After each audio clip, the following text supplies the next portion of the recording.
Бүгін мен Қырғыз Республикасының Жоғарғы Кеңесінің депутатығына аттандым.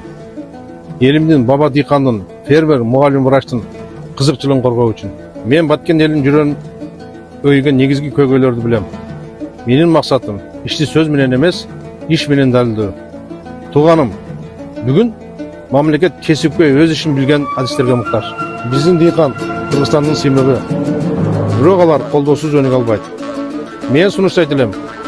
Жаш фермерлерге жеңилдетилген кредитти жана субсидиянын көлөмүн көбөйтүү, налогун азайтуу, өндүрүлгөн продукциянын көлөмүн көбөйтүү. Мамлекеттин эсебинен айрыкча агрардык жана техникалык багыттагы адистердин окуусуна шарт түзүү. Мен ишенем, эгерде жаштарга мүмкүнчүлүк түзүлсө, мамлекетти өзгөртө алышат. Менин максатым улуттар аралык биримдикти чыңдоо, уруучулуктан арылуу.